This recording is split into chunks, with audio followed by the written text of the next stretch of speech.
ताज्या आणि सुपरफास्ट बातम्या पाहण्यासाठी स्वराज्य न्यूज मराठीला सबस्क्राईब करा आणि बेल बटन प्रेस करा।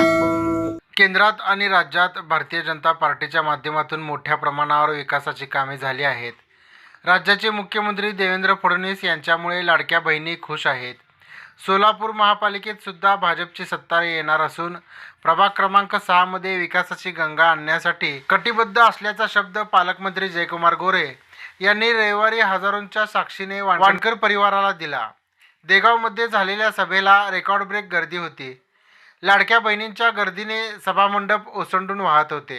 सोलापूर महानगरपालिका निवडणुकीच्या पार्श्वभूमीवर प्रभाग क्रमांक 6 मधील भाजपच्या उमेदवार सोनाली गायकवाड, सुनील खटके, मृण्मयी गवळी आणि गणेश वानकर यांच्या निवडणूक प्रचाराचा सोलापुरातील पहिला शुभारंभ रविवारी सकाळी देगाव ग्रामपंचायत येथील जागृत मारुती मंदिरात पालकमंत्री जयकुमार गोरे यांच्या हस्ते नारळ वाढवून करण्यात आला। या प्रसंगी व्यासपीठावर आमदार विजयकुमार देशमुख, आमदार सचिन कल्याण शेट्टी, माजी आमदार दिलीप माने, भाजप शहराध्यक्षा रोहिणी तडवळकर, भाजपचे जिल्हाध्यक्ष शशिकांत चव्हाण, भाजप युवा मोर्चाचे अध्यक्ष मनीष देशमुख, ज्येष्ठ नेते प्रकाश वानकर, प्रचार प्रमुख हेमंत पिंगळे उपस्थित होते।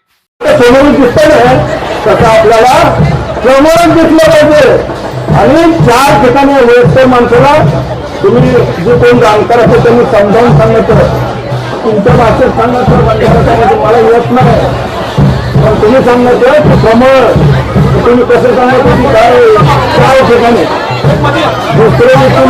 तुम्ही पुरवण्यामध्ये मी खूप मोठा प्रयत्न केला साहेब, पण माझ्या भागातले सगळे प्रश्न आणखी सुटले नाहीत। माझ्या देगाव भागातून, माझ्या मतदारसंघातून आधीला आधी वाटेची परवा पूर आली। या भागातील, या गावातील, या परिसरातील अनेकांच्या घरामध्ये पाणी गेलं सर। त्या सर्व नदींवर आमच्या गावातल्या लोकांच्या शेती पलीकड आणि अलीकड दोघांच्या सगळे शेतकरी इथले जायचं। तिकडे जायला आम्हाला रस्ता नाही, तिकडे जायला आम्हाला पुलांची गरज आहे। त्यांना आल्यावर एकही पूल नाही साहेब, इकडे एक पूल आहे पण तो पण दबगायला आलेला आहे। आणि सगळे हे मतदार आहेत साहेब। आज मी भारतीय जनता पार्टीत जेव्हा प्रवेश केला, अनेक मला नागरिक म्हणले चांगलं काम केलं, चांगला निर्णय घेतला साहेब। लोकांमधून जेव्हा अशी एक फीडबॅक येते तेव्हा मनाला खूप बरं वाटलं की बाबा आपण घेतलेला निर्णय लोकांना आवडला, म्हणजे आपला निर्णय चुकला नाही।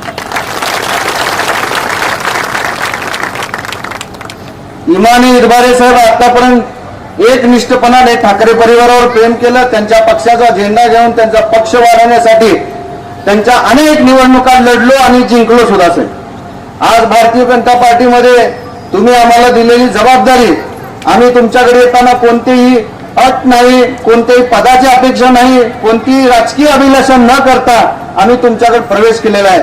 तुमच्याकडे एकच मागणी आहे, विनंती आहे, हे सर्व आमदार आम्हाला मदत करतातच साहेब। आमच्या अडीअडचणी आले तर आम्ही यांच्याच दारात जातो। येणाऱ्या काळामध्ये माझ्या भागातले प्रश्न सोडवण्यासाठी, माझ्या भागातल्या अडचणी सोडवण्यासाठी आपल्या सर्वांचे आशीर्वाद डोक्यावर राहावेत एवढीच कळकळीची आपल्याला विनंती करतो। आणि आम्ही या उमेदवारी देत असताना या भागातील सगळ्या भागातील विचार करून सर्व जाती धर्माच्या लोकांना घेऊन जाणारा आमचा वानकर परिवार आहे। आम्ही सगळ्यांना घेऊन चालतो साहेब। आमच्या सोबत सगळ्या जाती धर्माचे लोक आहेत आणि त्यांच्या सर्वांना वाटतं की हा आपला माणूस आहे, हा आपला प्रश्न सोडवेल, अशी सगळ्यांना अपेक्षा आहेत। आणि सर्व जातीय सलोखा असेल, जातीय समीकरण असतील, निवडणूक जिंकून येण्यासाठी जी व्यूहरचना असेल, त्याची यंत्रणा असेल, जो काल मकरंद देशपांडे साहेबांनी जी काही गोष्टी सांगितल्या साहेब, मी काय अतिशोक्ती करणार नाही साहेब। ज्या ज्या त्यांनी सूचना केल्या त्या सूचना आम्ही ऑलरेडी सर्व पूर्ण केलेल्या आहेत साहेब। पण तिथं कसं बोललो ना साहेब, पण मी भारतीय जनता पार्टी सोबत आम्ही काम केलं। रोहिणीताई इथं आहेत, माझ्या वडिलांचं आयुष्य गेलं सेना भाजप सोबत काम करण्यामध्ये, जुन्या लोकांना सगळं माहित आहे साहेब। आणि मी जाता जाता एवढंच म्हणेन साहेब, आमचे प्रश्न तुम्ही सोडवा, आम्हाला ताकद द्या, आम्हाला आशीर्वाद द्या। तुम्ही दिलेली कोणतीही जबाबदारी असेल, मग शहरातली असेल, ग्रामीण असेल, जी काय आमची छोटी मोठी ताकद असेल साहेब, ती आजपासून भारतीय जनता पार्टीमध्ये आमची विलीन झालेली आहे साहेब। आणि ना जातीवर ना पाटीवर, ना जातीवर ना पाटीवर आमचा हा विजय आहे, आमच्या एकजुटीवर। सर्वांना आतापर्यंत माझं चिन्ह माहित होतं. आता माझं चिन्ह काय माहित आहे का? काय जोरात बोला, ऐकू येत नाही तुम्ही. आता इथून पुढं कोणतीही निवडणूक असू दे, कोणतीही निवडणूक असू दे, आपलं चिन्ह काय? आपलं चिन्ह काय? बस. जय हिंद. अनुभव त्याचा फायदा आपल्या सगळ्याला होणार आहे. गवळीताई आहेत तसंच, आणि त्या गायकवाड ताई पण आपल्या सोबत आहे. माझ्या मतदारसंघातील आपल्या दामानी नगरचा भाग आणि सुभाष बापू देशमुख यांचा हा देगावचा भाग, हा दोन्ही आपल्या मतदारसंघ दोघा आमदारच्या मतदारसंघातला असला तरी मला असं वाटतं की आमच्या या दमानी मतदारसंघ असू द्या, या भागातला 100% कामं, रस्ते असू द्या, ड्रेनेज असू द्या, पिण्याचं पाण्याचं पाईपलाईन असू द्या, पूर्ण झालेलं आहे. आणि या भागाचा विकास सातत्यानं आम्ही आमदार असलं तरी आमदारला निधी कमी असतो, तरी आपल्या डीपीडीसी मधनं असू द्या आजपर्यंत, किंवा आपल्या या राज्याचे मुख्यमंत्री आदरणीय देवाभाऊ असू द्या, त्यांनी दिलेल्या या विशेष निधीमधून या सगळ्या सोलापूर शहराचा विकास करण्याचा आम्ही सातत्यानं प्रयत्न केला. आणि या कामामध्ये आपले गणेशदादा विरोधातही नगरसेवक असलं तरी त्यांना सोबत घेऊन या भागाचा विकास व्हावा.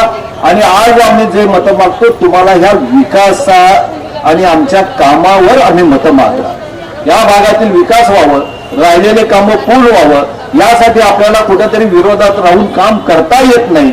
म्हणूनच गणेशदादा आज भारतीय जनता पक्षामध्ये आलं. या भागाचा केवळ विकास साधण्यासाठी आलेला आहे, तुमच्या आमच्या सगळ्या या राहिलेल्या कामाच्या पूर्ण करण्यासाठी आलेल्या आहे. कारण आपल्याला निधी पाहिजे, निधी पाहिजे तर आपल्याला सत्ता पाहिजे, सत्ता पाहिजे तर चांगला पक्ष पाहिजे, चांगला पक्ष पाहिजे तर चांगला नेता पाहिजे. त्या नेत्याच्या आपल्या या राज्याचे मुख्यमंत्री आदरणीय देवाभाऊंच्या नेतृत्वाखाली त्यांनी आज इथं आमच्याबरोबर काम करायचं. आणि या काम करत असताना या चारही नगरसेवक कुठेही कमी पडणार नाही, तुम्हाला निशब्द देऊ शकतो. आणि या भागातला विकास एवढंच भारतीय जनता पक्षाचं आपलं ध्येय असणार आहे. आणि हे कामं आम्ही हे 14 जण निवडून आल्यावर आम्ही त्यांच्या पाठीमागं ताकदीनं मागे राहू आणि हे कामं करून घेऊ, एवढं बोलतो. आणि येणाऱ्या 15 तारखेला आपण सगळ्यांनी कमळाच्या बटनासमोर बटन दाबून आपण जास्तीत जास्त मताने निवडून द्यावं, एवढंच आपल्याला सगळ्याला विनंती करतो. जय हिंद. दिलीप माने मालक आहेत, सचिन दादा पण आता इथं आलाय, आणि हे सगळेजण सक्षम आहेत. पण यांच्या सोबत या जिल्ह्याचा पालकमंत्री म्हणून मी वानकर कुटुंबाच्या सोबत ताकदीनं उभा आहे हे सांगण्यासाठी या ठिकाणी आलो. आणि वानकर कुटुंबियासोबत आम्ही सगळे आहोत, पण देवा भाऊ सुद्धा त्यांच्या पाठीशी ठामपणे उभे आहेत. कारण त्यांचा प्रवेश हा देवा भाऊच्या परवानगीने झालाय. त्यामुळे आपल्याला सांगतो, बिलकुल चिंता करू नका. या भागातले जे जे प्रश्न असतील, ज्या अडचणी असतील, त्या सगळ्या अडचणी आपण ताकदीने सोडवू. या भागातल्या लोकांची सेवा करण्यासाठी जे लागेल ते सगळं ताकदीनं करू. या भागातले उमेदवार आहेत आपल्यासमोर, सुनीलजी कटके. मगाशी बोलताना सांगत होतो, भाऊ मी 3 वेळा दोन वेळा झालोय. आता 2 वेळा कसं म्हणतात, 3री वेळ झाली. आता अडचण काय 3ऱ्या वेळ व्हायला. आदरणीय कटके साहेब आहेत, सोनाली गायकवाड तरी आमच्या आहेत, आणि त्यासोबत मृण्मयी गवळी म्हणून आमच्या भगिनी या ठिकाणी उभ्या आहेत. या सगळ्या या दोन्ही बहिणींच्या पाठीशी ठामपणे आपण उभं राहिलं पाहिजे. आमच्या पलीकडे बसलेले भाऊ बहिणींना सांगितलं तसं तुमच्यासाठी पण देवाभाऊ खूप काय करतात. आपल्या सगळ्यांना माझी विनंती आहे, हे आपले 4 उमेदवार आहेत आणि 4च्या 4 भारतीय जनता पक्षाच्या आपल्या देवाभाऊच्या भारतीय जनता पक्षाच्या चिन्हा उभे आहेत. आता आपण 15 तारखेला कमळ चिन्हासमोरचं बटन दाबून या शहरामध्ये विक्रम करायचा आहे. आणि 6 नंबरचे उमेदवार हे या शहरातनं सगळ्यात जास्त मताने निवडून आले पाहिजेत, अशा पद्धतीची भूमिका घेऊन आपल्या सगळ्यांना काम करायचं आहे. आणि जाताना मला शब्द लाडक्या बहिणींच्याकडून हेच पाहिजे.